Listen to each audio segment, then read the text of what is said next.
Hatid sa inyo ng Sunsilk with Nano Complex, Ariel, at Tang with Fruit Power 7.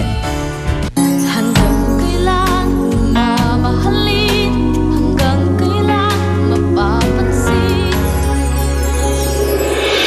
Magkano raw kaya para sa impormasyon niya tungkol kay Nita?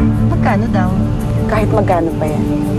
May kutob ako na may kinalaman dito si Mira. Kung si Danica ang makakakuha ng impormasyon.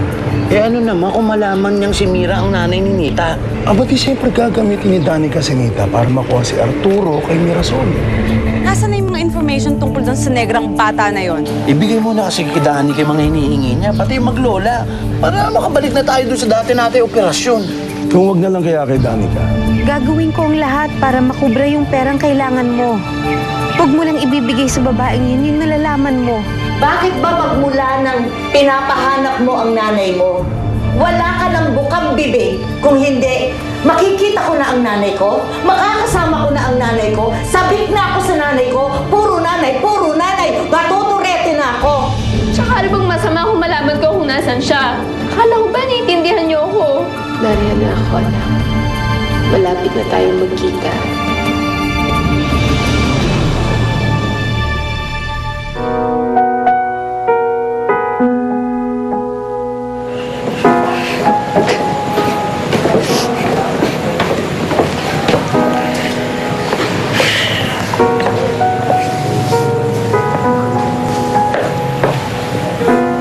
Pasensya man si Nanay Ima.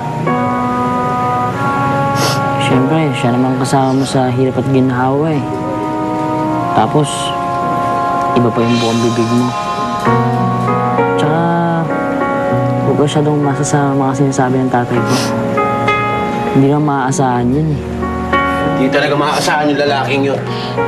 Ang linaw-linaw ng usapan namin na malaking halaga paghahatian namin. Tapos ngayon magte-text siya sa akin na nagbabasa ng presyo. Labo ka usap ng ama mo, bata. Bad trip siya. Alam niyo yung anak niya ako? Natural, alam naming lahat. Rita, may usapan tayo, di ba? Sikreto lang yun. Wala naman akong pinagsasabihan eh. Wala. Sino nagsabi sa kanila? Hindi kayo pala magkakatiwalaan eh. Magsama kayo ng tatay ko. Prince! Prince! Sandali! Maniwala ka sa akin, wala akong pinagsabihan. Baka magalit si Prince sa akin. Sabi niya, huwag ko raw po sabihin sa inyo eh. Si Nanay Ima? So sinabi mo nga. Tapos siya nagsabi sa tatay ko. Eh Prince, hindi naman natin maililihim yun eh. Malalaman at malalaman din niya yun. Kahit na. Ano pang iisipin niya sa akin? Na kaya ako pupunta dyan dahil inaasahan ko, turing niya akong anak? Nita, hindi ko siya kailangan. Kung pwede ko lang hilingin na hindi na lang siya ang tatay ko. Matagal ko nang ginawa. Huwag mong sabihin yan. Kasi tatay mo pa rin siya. Ano bang alam mo? Wala ka naman tatay ah. Oo.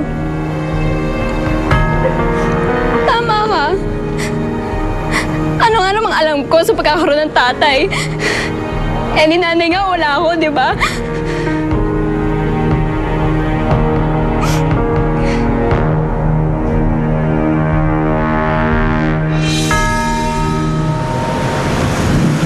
Under observation pa siya, pero okay na siya. Anyway, pwede na kayo lumabas. Mamaya lilipat na namin siya sa room.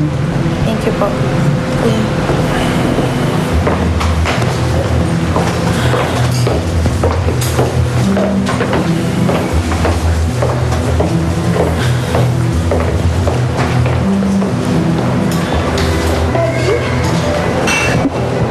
Daddy, kumusta na po si Lola? She's gonna be fine. Tita Alex.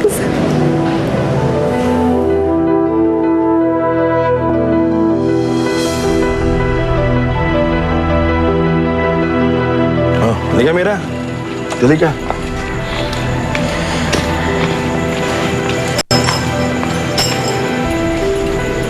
Ano nangyari?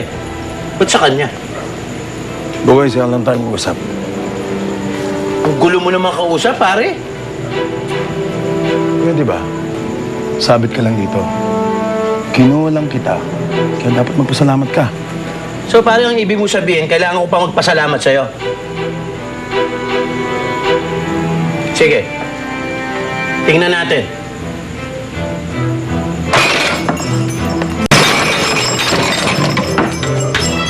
Sige na.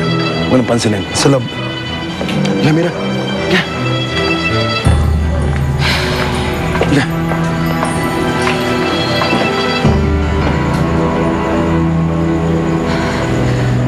Nanay Ima,